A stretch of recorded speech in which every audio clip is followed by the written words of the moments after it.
जब शिवसेना बीजेपी के विरोध में हल्ला मचाती है तो बीजेपी वाले खुलकर शिवसेना के विरोध में हल्ला मचाते हैं। मचाते कि नहीं मचाते? जब हम भारत बंद जैसी कार्रवाई करते हैं तो इससे बड़ी कोई कार्रवाई हो सकती है? भारत बंद जैसी कार्रवाई, तो जब भारत बंद जैसी कार्रवाई कम करते हैं तो आरएसएस, बीजेपी, विश्व हिंदू परिषद के लोग खुलकर वामन मेश्राम का नाम लेकर भारत भर में हमारा विरोध क्यों नहीं करते? शिवसेना का विरोध करते हैं, खुलकर विरोध करते हैं। हम भारत बंद करते हैं तो खुल्लम खुल्ला हमारा विरोध क्यों नहीं करते? मैं ये चाहता हूं कि वो लोग खुल्लम खुल्ला विरोध करें। इससे क्या होगा?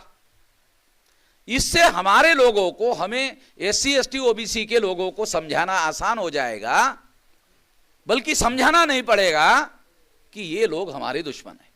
जब वो खुलकर हमारा विरोध करेंगे तो हमारे लोगों को आंखों से दिखाई देगा, दिमाग से दिखने की बात नहीं है, आंखों से दिखाई देगा और आंखों से ही देख करके वो लोग जागृत हो जाएंगे और उनको ज्यादा बताने की, समझाने की जरूरत नहीं रहेगी।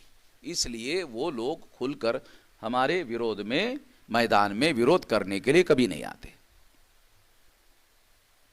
या यह भी हो सकता है कि इनका अगर खुलकर विरोध करेंगे तो कोई दूसरा भीमा कोरेगांव ना हो जाए,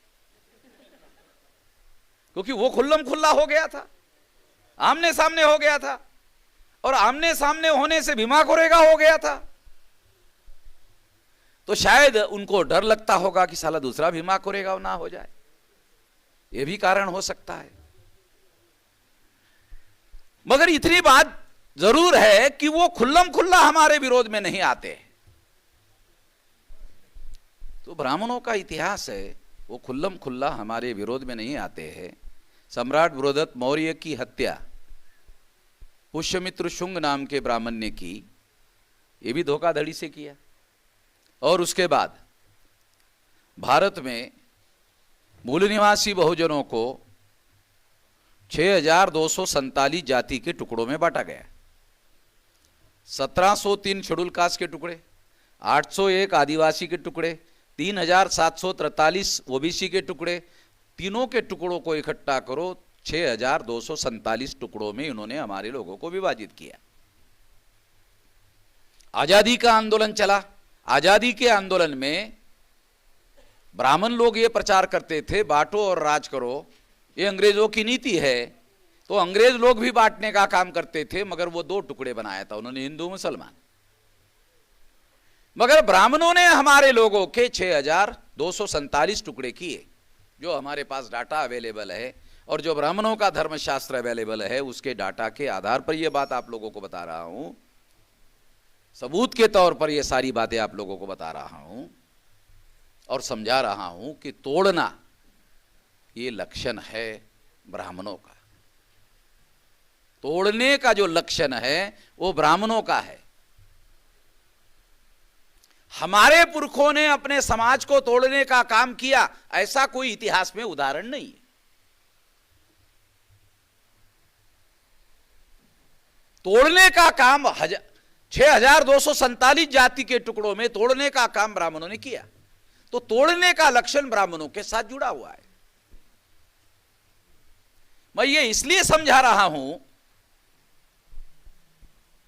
लक्षणों के आधार पर यदि हमारा दुश्मन पर्दे के ऊपर आकर सामने दिखाई नहीं दे रहा है तो लक्षणों के आधार पर हमें अपने दुश्मनों को आइडेंटिफाई करना चाहिए। इसलिए बता रहा हूं। पहले डॉक्टर, आज से 10, 20, 25 साल पहले डॉक्टर क्या करते थे? अगर आप बीमार पड़ गए तो डॉक्टर के पास आप जाते थे तो डॉक्टर आपको पूछता था क्या तकलीफ है, आप तकलीफ बताते थे, फिर वो बोलता था, फिर पूछता था, लक्षणों की जानकारी के लिए पूछता था कि आपको पेशाब कैसे होती है, पीली होती है कि सफेद होती है, पेट साफ होता है कि नहीं होता है, दिन में कितने बार टॉयलेट में जाते हो। मतलब वो डॉक्टर पूछे, ये मेरे पास तजर्बा जो है उसके आधार, जरा मुंह फाड़ो, जीभ निकालो। अरे पूरी निकालो भाई, आधी ही निकाल रहे हो।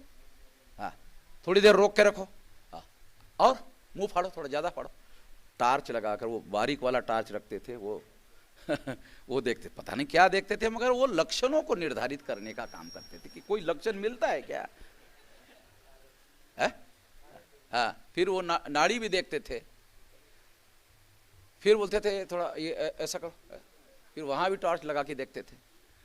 ये सारे करने के बाद लक्षणों का निर्धारण करते थे और लक्षणों के आधार पर इलाज करते थे, मरीज को आराम होता था। आज डॉक्टर के पास जाओ, डॉक्टर के पास जाओ, इलाज शुरू नहीं करता।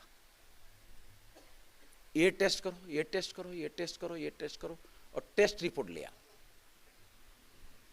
अभी कोई डॉक्टर कोई इलाज जो है वो लक्षणों के आधार पर नहीं करता है, बोलते ब्लड टेस्ट रिपोर्ट ले आओ। कई प्रकार का टेस्ट करते हैं और उसके आधार पर इलाज करते हैं। इसका मतलब जो लक्षणों के आधार पर इलाज होता था वो अनसाइंटिफिक था, ये बात सही नहीं है। मेडिकल साइंस में पहले लक्षणों के आधार पर मेडिकल साइंस इतना डेवलप था कि लक्षणों के आधार पर इलाज करते थे, वो भी साइंटिफिक था। अभी ब्लड टेस्ट के आधार पर इलाज करते हैं। ये रिसर्च साइंटिफिक मेथोडोलॉजी एडवांस हो गई है, इतना ही मामला है, एडवांस हो गई है। तो हमारे पास लक्षण है तोड़फोड़ करने का, ब्राह्मण के साथ जुड़ा हुआ है। तोड़फोड़ का जो लक्षण है वो ब्राह्मण के साथ जुड़ा हुआ है, और ये साइंटिफिक है, ये अनसाइंटिफिक नहीं है, साइंटिफिक है कि अगर हमारे ही लोग एससी एसटी ओबीसी के लोग यदि तोड़फोड़ करने के काम में दिखाई दे रहे हैं और ब्राह्मण दिखाई नहीं दे रहा है, हमारे लोगों ने तोड़फोड़ करने का इतिहास काल में कोई काम नहीं किया, और अगर कर रहे हैं तो निश्चित रूप से उसके पीछे कोई ना कोई ब्राह्मण होगा। लक्षणों के आधार पर आपको समझना है कि इसके पीछे कोई ना कोई ब्राह्मण होगा।